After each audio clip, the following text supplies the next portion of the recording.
Et nous voici dans le cable car en direction du sommet de Myroxane. Une rando de 7 km et 400 mètres de descente de l'arrivée du cable car au port de ferry de Tongyang. Au programme, l'une des plus belles vues panoramiques de Corée du Sud, un sommet mythique, une descente inoubliable, deux temples bouddhistes, un bord de mer aux couleurs du soleil couchant et les magnifiques illuminations de Tongyang by Night. Mais reprenons au début. Nous voici dans la gare de cable car pour une expérience inédite pour moi. Il y a pas mal de cable car en Corée du Sud pour rejoindre des sommets panoramiques, mais d'habitude je monte toujours à pied. Aujourd'hui Mathilde avait mal aux pieds et donc c'était l'occasion de tester le cable car. Après une montée avec une vue panoramique magnifique, voici la gare du cable car. La ville de Tongyang est à nos pieds. Ce spot fait partie, à mon avis, des plus beaux spots de Corée du Sud. Je l'ai découvert il y a 10 ans lors de mon premier séjour et depuis, j'ai parcouru de nombreux magnifiques sommets. Mais je reviens ici régulièrement. Donc on a démarré la rando avec les points de vue. On chemine sur les escaliers et sur les passerelles et chaque pas est un enchantement. Et vous allez comprendre pourquoi j'aime autant cet endroit. Zoom sur Tongyang, on voit le port de ferry, le port de Gongwan, le mont Yeohwangsan et le port de Donghang. Allez voir mes autres vidéos sur Tongyang. Un grand merci à ces passerelles et ces escaliers qui nous permettent de naviguer sur la montagne et de profiter de toutes ces belles vues sans avoir à grimper sur les rochers. On s'approche maintenant du sommet du mont Myroxane. Vous allez voir.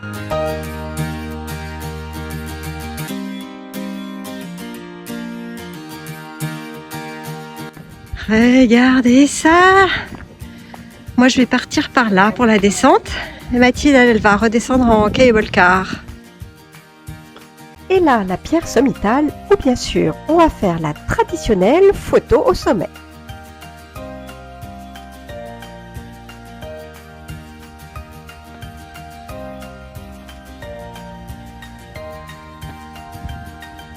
Quel que soit l'angle de vue où l'on va prendre la photo, on voit la mer, les îles, les montagnes. Alors dites-moi en commentaire si vous êtes d'accord avec moi que c'est l'un des plus beaux spots de Corée du Sud. Et si vous n'êtes pas d'accord, dites-moi lequel c'est, que j'aille le visiter. Alors on voit Yeonhwa-do où on a fait la rando hier, voir ma vidéo. L'île de Maemuldo, voir mon Kumut de 2023 et l'île de Somemuldo, voir ma vidéo. Alors Mathilde redescend en cable car et moi c'est parti pour les crêtes et la descente à pied. Tout comme j'aime, des passerelles et des escaliers vertigineux avec une vue magnifique.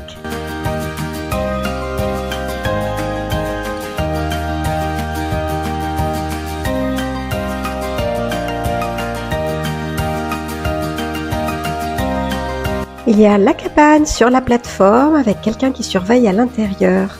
Et ça y est, je suis dans les arbres. Je me suis pas attardée à la cabane, j'avais peur qu'il m'arrête parce qu'il est après 16 h. Donc je suis passée vite.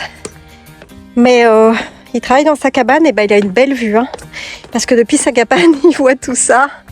Non mais, il y a pire comme endroit pour travailler, vous trouvez pas ? Et ça devient un petit peu plus technique. Oups là! Voilà ma descente.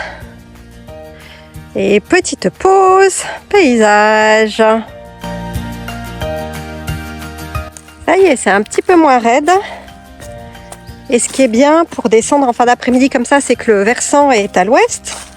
Donc j'ai toujours le soleil qui m'accompagne. Ce qui fait que c'est pas trop sombre. Petit passage délicat, un petit peu vertical dans la roche. Bon, heureusement que je sais où je vais parce que pas très clair le map. Quelques jolies petites couleurs d'automne ici. Et bien ça y est, je suis passée sur le versant est, donc à l'ombre. Les petits érables flamboyants. Tout joli les chrysanthèmes. Allez, je monte jusqu'au temple. Petite plantation en espalier. Le traditionnel piment. C'est Dossoram Ermitage, construit par un moine en 943. Allons par là, voir la vue. Et voilà la jolie vue depuis le temple. Le soleil est quasi couché, regardez ces magnifiques couleurs. Bon, bien je repars. Et écoutez les oiseaux chanter à tue-tête.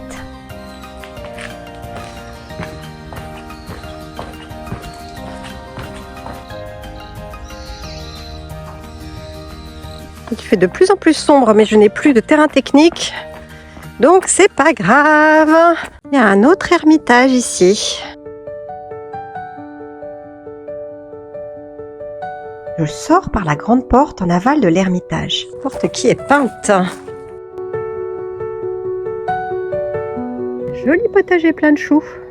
Et j'ai retrouvé la ville.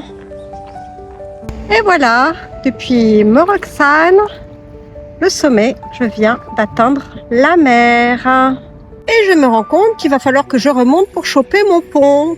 Là, c'est les ferries qu'on prend pour aller dans les îles. C'est l'heure de la pêche. Ah, un poisson!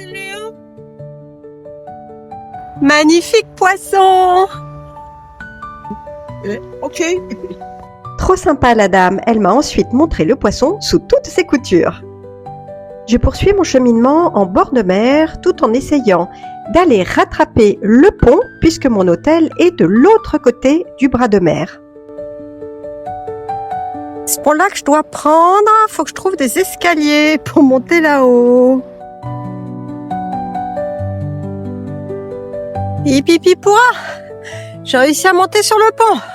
J'étais juste là en bas et ça n'a pas été une mince affaire de trouver comment monter. J'ai dû passer dessous, repasser, remonter, faire des tortillons, mais c'est bon, j'ai trouvé. Le pont change de couleur, de plus en plus by night. Il y a toujours du positif dans le négatif. J'ai passé beaucoup de temps à trouver comment monter sur le pont, puis à trouver comment en descendre pour rejoindre les quais. Et finalement, avec tout ce temps perdu, regardez les magnifiques couleurs du couchant qui s'offrent à moi. J'ai passé un long moment à juste regarder l'autre pont qui changeait de couleur toutes les 3 secondes, jusqu'à ce qu'un bateau arrive et passe sur le bras de mer juste pour m'enchanter. Quelle chance j'ai eue, encore une fois, au bon endroit, au bon moment. Je suis sous le pont maintenant, qui est lui aussi éclairé. Magnifique! Un pont, 2 ponts, 2 ponts, sinon rien à Tongyang. Lui aussi il change de couleur. Bon allez, c'est pas le tout, mais il faut quand même penser à rentrer maintenant. Enfilade de ponts illuminés. Et là, il y a le petit phare. J'étais là tout à l'heure. Un temple illuminé sur la colline. Super décoré le ferry. Alors, comme le bord de l'eau, comme les ponts, le ferry change de couleur, lui aussi. En fait, ce n'est pas un ferry, c'est un petit bateau de croisière qui permet d'apprécier au cours d'un dîner Tongyang by Night. Et c'est avec ces magnifiques illuminations que se termine notre rando.